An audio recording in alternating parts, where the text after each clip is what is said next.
وَقُلْ جَاءَ الْحَقُّ وَزَهَقَ الْبَاطِلُ إِنَّ الْبَاطِلَ كَانَ زَهُوقًا۔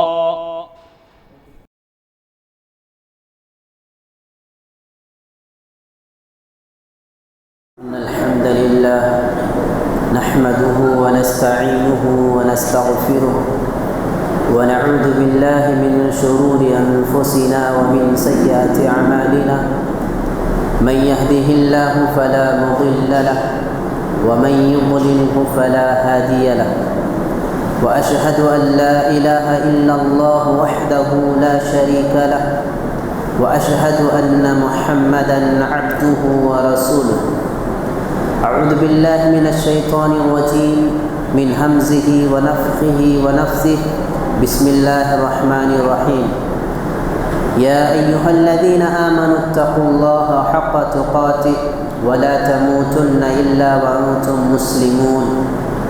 يا أيها الناس اتقوا ربكم الذي خلقكم من نفس واحدة وخلق منها زوجها وبث منهما رجالا كثيرا ونساء، واتقوا الله الذي تساءلون به والأرحام إن الله كان عليكم رقيبا۔ يا أيها الذين آمنوا اتقوا الله وقولوا قولا سديدا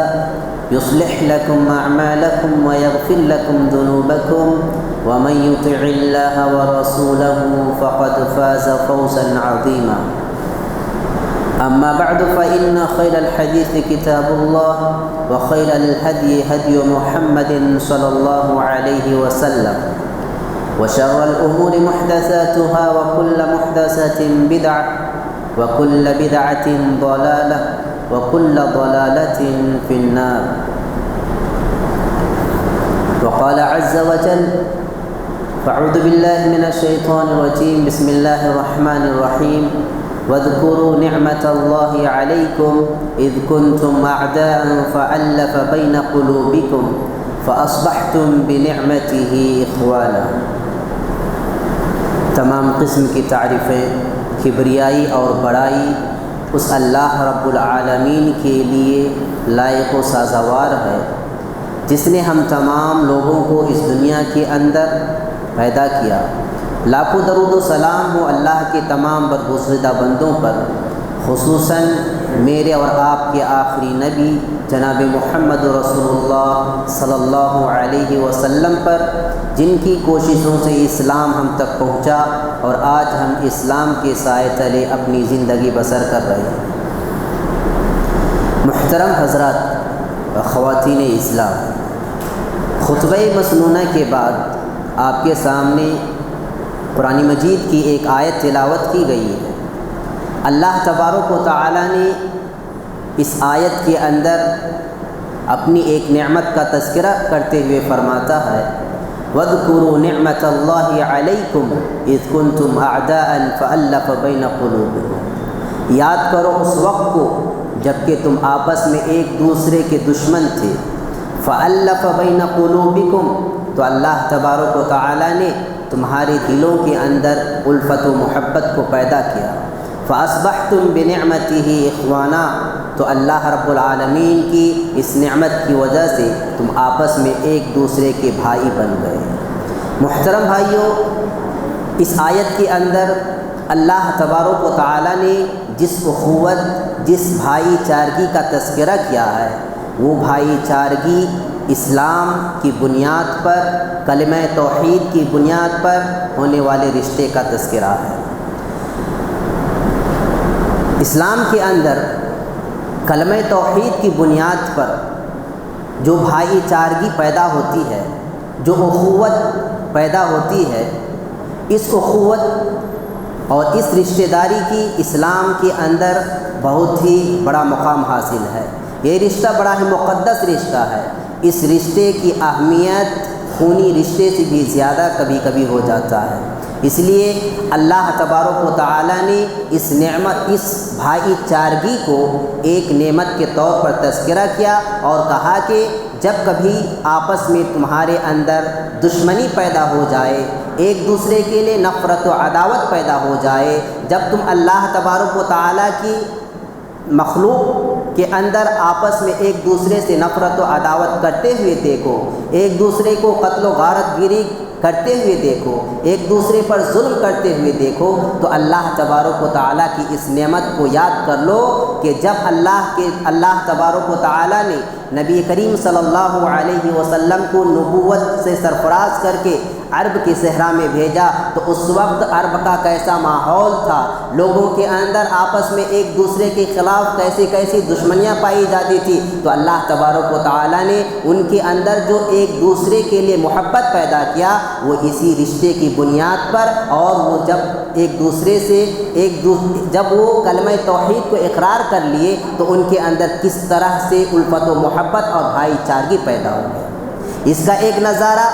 آپ دیکھ سکتے ہیں کہ جب اللہ کے نبی صلی اللہ علیہ وسلم ہجرت کر کے مکہ سے مدینہ پہنچتے ہیں، تو مکہ سے مدینہ جب پہنچے تو صحابہ کرام رضوان اللہ علیہم اجمعین کے پاس رہنے کے لیے گھر نہیں تھا، کھانے کے لیے کچھ اناج نہیں تھے، سر چھپانے کے لیے کوئی جگہ ان کے پاس نہیں تھی۔ جب اللہ کے نبی اپنے صحابہ کو لے کر کے مدینہ پہنچے، تو وہاں جو انصار صحابہ تھے آپس میں ایک دوسرے سے مواخات کرا دیا، یعنی بھائی چارگی کو پیدا کرایا، ایک کو دوسرے کا بھائی بنا دیا، اور یہ رشتہ اس قدر مضبوط اور اس قدر مقدس بن پڑا کہ جب ایک مہاجر دوسرے انصاری بھائی کے لیے بھائی بنا دیے گئے، تو وہ اپنی جان تک دینے کے لیے قربان ہو گئے، وہ اپنی ساری چیزیں ان بھائیوں کے لیے نچھاور کرنے کے لیے تیار ہو گئے۔ تو یہ اخوت اور بھائی چارگی اسلام کی ایک خوبی ہے۔ اسلام جب کلمہ توحید کی بنیاد پر ایک انسان اپنے دوسرے انسان کو بھائی مان لیتا ہے، تو وہ انسان کبھی بھی اپنے دوسرے مسلمان بھائی کو تکلیف دینا گوارا نہیں کرے گا۔ یہ اخوت و بھائی چارگی معاشرے کے اندر الفت و محبت کو پیدا کرتا ہے، ظلم و ستم کو ختم کرتا ہے، نفرت و عداوت کو ختم کرتا ہے، آپس میں ایک دوسرے کے ساتھ خیر خواہی اور باہمی ہمدردی دکھانے کا مادہ پیدا کرتا ہے۔ اسی لیے پیارے نبی صلی اللہ علیہ وسلم نے فرمایا، حضرت ابو دردہ رضی اللہ عنہ کی روایت ہے کہ کیا میں تمہیں ایک ایسی چیز کے بارے میں نہ بتاؤں، کیا میں تمہیں ایک ایسی چیز کے بارے میں نہ بتاؤں جو کہ روزے اور صدقے سے بھی زیادہ افضل اور بہتر ہے۔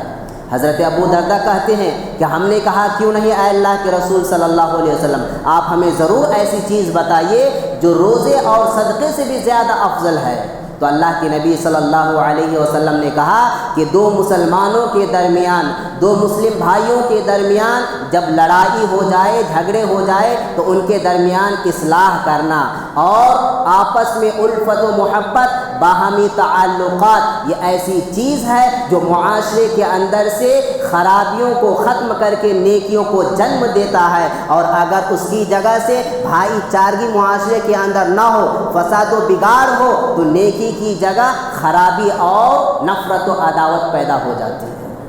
اسلام کی جتنی بھی تعلیمات ہیں آپ دیکھ لیجئے، اسلام نے ہمیں جو بھی تعلیمات دیے ہیں، پیارے نبی صلی اللہ علیہ وسلم نے ہمیں جو بھی سکھایا ہے، ان ساری چیزوں کا لب لباب الفت و محبت اور آپس میں بھائی چارگی کو پیدا کرنا اور اس کو مستحکم بنانا اور معاشرے کے اندر الفت و محبت کو قائم رکھنا ہے۔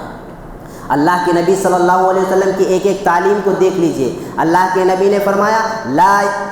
لا یؤمن احدکم حتی یحب لأخیہ ما یحب لنفسہ، کہ تم میں سے کوئی انسان اس وقت تک مسلمان اور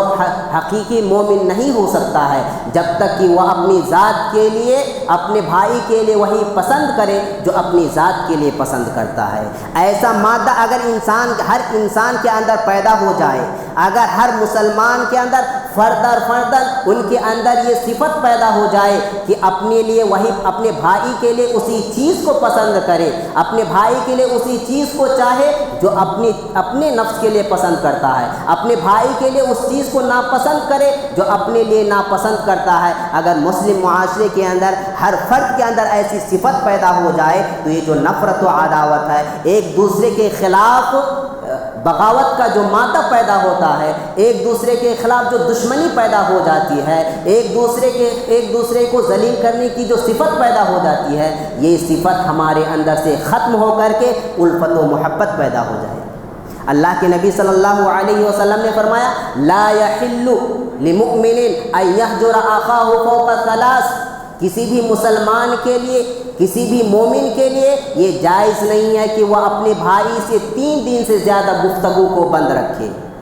کسی مسلمان کے لیے یہ جائز نہیں ہے کہ اگر کسی سے اس کی لڑائی ہو جائے، کسی بات پر انبن ہو جائے، کسی بات پر وہ لڑ جائے، تو ان کے لیے یہ جائز نہیں ہے کہ وہ اپنے اس بھائی سے 3 دن سے زیادہ گفتگو بند رکھے۔ اور اللہ کے نبی نے فرمایا ان میں سے سب سے اچھا انسان وہ ہے جو پہل کر کے سلام کے ذریعے اپنے بھائی سے گفتگو کرنے میں آگے بڑھ کر کے سلام کرتا ہے۔ اسی طرح پیارے نبی صلی اللہ علیہ وسلم نے الفت و محبت اور اخوت و بھائی چارگی کو معاشرے کے اندر پیدا کرنے کے لیے اللہ کے نبی صلی اللہ علیہ وسلم نے کہا کہ جب انسان اس دنیا کے اندر پیدا ہوتا ہے تو کسی بھی معاشرے کے اندر الفت و محبت پیدا کرنے کے لیے ضروری یہ ہے کہ وہ ایک دوسرے کی تعظیم کرے، ایک دوسرے کی تعظیم کرے، ایک دوسرے کی تسخیر نہ کرے۔ اللہ تبارک و تعالیٰ نے قرآن کے اندر کہا کہ تم میں سے کوئی بھی انسان، کوئی بھی قوم دوسری قوم کی مذاق نہ اڑائے، کوئی بھی عورت کسی بھی عورت کی مذاق نہ اڑائے۔ ہو سکتا ہے کہ وہ تم سے کسی بھی چیز میں اچھا ہو سکتا ہے وہ تم سے کسی بھی معاملے میں اچھا ہو۔ الغرض اسلام کی بھی جتنی بھی تعلیمات ہے ان تمام تعلیمات کا لب لباب آپس میں الفت و محبت پیدا کرنا، آپس میں اخوت و بھائی چارگی کو پیدا کرنا۔ آج ہمارے مسلم معاشرے کے اندر یہ صفت اور یہ چیز بالکل نہیں ہے۔ ہمارے مسلم معاشرے کے اندر آج جو آپس میں ایک دوسرے کے لیے نفرت پائی جا رہی ہے، آپس میں جو ایک دوسرے کے لیے احترام کا مادہ نہ پا کر کے ایک دوسرے کے ساتھ بے ادبی کا جو معاملہ پایا جا رہا ہے، آج ہمارے مسلم معاشرے کے اندر ایک دوسرے کے ساتھ عدل و انصاف کا معاملہ کرنے کے بجائے ایک دوسرے کے ساتھ جو ظلم و ستم کا معاملہ چل رہا ہے، ان ساری چیزوں کی وجہ یہی ہے کہ آج ہمارے اندر یہ اخوت و محبت کی جو صفت اللہ کے نبی صلی اللہ علیہ وسلم ہمیں دے کر کے گئے، ان جو تعلیمات ہمیں دے کر کے گئے، ان صفت کو اور ان تعلیمات کو ہم پوری طرح سے بھلا چکے ہیں۔ ہم صرف دنیا پرست بن چکے ہیں، ہم صرف اپنے لیے فائدہ دیکھتے ہیں، دوسروں کے لیے فائدہ نہیں دیکھتے ہیں، ہم صرف اپنی ذات کو دیکھتے ہیں، دوسروں کی ذات کو نہیں دیکھتے ہیں۔ محترم بھائیوں، الفت و بھائی چارگی اور الفت و محبت ایسی چیز ہے کہ اللہ کے نبی صلی اللہ علیہ وسلم نے اپنے صحابہ کو اس سلسلے میں ایسی تربیت کی کہ آج ہم کسی کی بھی رسپیکٹ، آج ہم کسی کا بھی احترام، آج ہم کسی کو اگر ادب کے احترام کی نظر سے دیکھتے ہیں تو اس میں بھی ہمارے پاس ایک عصبیت پائی جاتی ہے، ہمارے پاس اس میں بھی ایک قومی عصبیت پائی جاتی ہے، جبکہ اخوت و محبت اور یہ بھائی چارگی جو اسلام کی تعلیم ہے اور اسلام کی سب سے اہم خوبی ہے، اس کا مقصد یہی ہے کہ اس کے ذریعے عصبیت کو ختم کرنا ہے اور ہر ایک مسلمان کو ایک ہی نظریے سے دیکھنا ہے، ہر ایک مسلمان کے ساتھ ایک ہی طرح کا سلوک کرنا ہے، کیونکہ اللہ کے نبی نے، اللہ تبارک و تعالیٰ نے کہا کہ المؤمن اخو المؤمن، المؤمن اخو المؤمن، کہ ایک مسلمان دوسرے مسلمان کا بھائی ہے۔ اور ایک مسلمان دوسرے مسلمان کا بھائی کب ہوتا ہے؟ جب ہم اپنے اندر سے اور اپنے آنکھ پر سے عصبیت کا پردہ نکال کر کے دیکھیں گے۔ اسی لیے پیارے نبی صلی اللہ علیہ وسلم کے زمانے کو دیکھیے، حضرت بلال حبشی رضی اللہ عنہ حبشہ سے آئے تھے، لیکن ان کا مقام اور مرتبہ اللہ کے نبی کے پاس اتنا ہی تھا جتنا مقام اور مرتبہ حضرت ابو بکر کا مقام اور مرتبہ حضرت عمر رضی اللہ عنہ کا تھا، جو مقام اور مرتبہ حضرت عثمان کو ملی تھی، جو مقام اور مرتبہ حضرت علی کو ملی تھی اور دوسرے صحابہ کو ملی تھی، وہی مقام اور مرتبہ حضرت بلال حبشی جو کہ حبشہ سے آئے تھے، ان کو بھی وہی مقام و مرتبہ ملا تھا۔ یہ ہے الفت و محبت اور یہ ہے اخوت بھائی چارگی کا فائدہ اور اس کا مقصد۔ یہ معاشرے سے الفت و محبت کو معاشرے میں جنم دے کر کے نفرت و عداوت کو دور کرتا ہے، اور یہ اسی وقت ہو سکتا ہے جب ہم اپنے آنکھ پر سے عصبیت کا پردہ نکال کر کے ہر ایک کو ایک نظریے سے دیکھیں گے۔ اور جس انسان کے اندر یہ الفت و اخوت و بھائی چارگی کا مادہ اور یہ صفت پیدا ہو جاتا ہے، اور جو اس احساس کے ساتھ زندگی گزارتا ہے کہ ہر مسلمان جو بھی صحیح عقیدہ اور جو بھی کلمہ توحید لا الہ الا اللہ کا اقرار کرنے والا ہو، چاہے وہ کسی بھی ملک سے تعلق رکھنے والا ہو، کسی بھی کنٹری سے تعلق رکھنے والا ہو، وہ میرا بھائی ہے۔ اور جب وہ اس نظریے سے دیکھتا ہے، جب اسلام کی اس تعلیمات کو فالو کرتے ہوئے اسلامی تعلیمات کے نظریے میں ہر مسلمان کو دیکھتا ہے، تو اس کو کبھی بھی کسی مسلمان کی تکلیف نہیں دیکھی جائے گی، کسی مسلمان کی پریشانی نہیں دیکھی جائے گی، وہ کبھی کسی اپنے مسلمان بھائی کو ذلیل ہوتے ہوئے نہیں دیکھ سکتا ہے، وہ کبھی اپنے مسلمان بھائی کے لیے کوئی ایسا کام نہیں کرے گا جس کی وجہ سے ان کو تکلیف اور ان کو ذلیل ہونا پڑے۔ اسی لیے پیارے نبی صلی اللہ علیہ وسلم نے مسلمانوں کو ایک جسم کے مانند قرار دیا، مسلمانوں کو آپس میں ایک دوسرے کو جسم کے مانند قرار دیا۔ اللہ کے نبی صلی اللہ علیہ وسلم نے جسم سے تشبیہ دیتے ہوئے، جسم کا مثال دیتے ہوئے کہا کہ مثل المؤمنین فی توادہم وتراحمہم وتعاطفہم مثل الجسد الواحد۔ اللہ کے نبی نے کہا کہ ایک مومنین مسلمانوں کی آپس میں الفت و محبت میں، آپس میں رحم و کرم کرنے میں، ایک دوسرے کے ساتھ ہمدردی کرنے میں مسلمانوں کی مثال ایک جسم کی مانند ہے، ایک جسم کی مانند ہے۔ جب کسی جسم کے کسی ایک عضو کو کسی ایک پارٹ کو تکلیف ہوتی ہے تو اس تکلیف کو جسم کا ہر انگ، جسم کا ہر اعضاء اس کو محسوس کرتا ہے۔ اگر انگلی میں تکلیف ہوتی ہے تو اس تکلیف کو جسم کا ہر ایک پارٹ اس کو محسوس کرتا ہے۔ اللہ کے نبی نے فرمایا مسلمانوں کا بھی یہی مثال ہے کہ اگر کہیں پر کسی ایک مسلمانوں کے ساتھ بدسلوکی کی جاتی ہے، انہیں ستایا جاتا ہے، انہیں تکلیف دی جاتی ہے، یا کوئی مسلمان معاشرے کے اندر تکلیف میں ہوتا ہے اور وہ کرب و الم میں اپنی زندگی گزار رہا ہوتا ہے، تو جب ایک دوسرا مسلمان اپنے بھائی کو دیکھتا ہے تو انہیں وہ محسوس ہوتا ہے کہ یہ میرا بھائی تکلیف میں پڑا ہوا ہے، یہ میرا بھائی تکلیف میں پڑا ہوا ہے۔ اور جب اس نظریے سے انسان دیکھتا ہے تو اپنے مسلمان بھائی کو کرب و الم میں دے کر کے، پریشانی میں دے کر کے انہیں چھوڑتا نہیں، بلکہ وہ آگے بڑھ کر کے ان کی مدد کے لیے قدم آگے لاتا ہے اور ان کی پریشانیوں کو پہچانتا ہے اور اس پریشانی کو دور کرنے کی کوشش کرتا ہے، اس پریشانی کو دور کرنے کی کوشش کرتا ہے۔ محترم بھائیوں، اخوت و محبت، الفت و محبت یہ اسلام کی اہم خاصہ اور اہم خوبی ہے۔ میرے بھائیوں، آج معاشرے کے اندر، سوسائٹی کے اندر، مسلم معاشرے کے اندر یہ صفت کس قدر پائی جاتی ہے۔ ہم سوچیں کہ ہم مسلمان ہیں، ایک دن میں ہم اپنے دوسرے مسلمان بھائی کی کتنی غیبت کرتے ہیں، ایک دن میں ہم دوسرے مسلمان بھائی کی کتنی برائی بیان کرتے ہیں، ایک مسلمان دوسرے مسلمان کے خلاف کتنی زہر پھیلاتا ہے۔ یہ ذرا سوچیں کہ ہم کتنا اس صفت کو اپنائے ہوئے ہیں اور ہم کس قدر اخوت و محبت اور نفرت و عداوت کو پیدا کرتے ہیں۔ پیارے نبی صلی اللہ علیہ وسلم نے معاشرے کے اندر اس اخوت و محبت کو پیدا کرنے کے لیے اور ہر ایک کو اس کا احساس دلانے کے لیے اللہ کے نبی صلی اللہ علیہ وسلم نے کہا کہ لا تحاسدوا ولا تباغضوا ولا تدابروا وكونوا اخوانا۔ اللہ کے نبی نے کہا کہ کسی سے حسد مت کرو،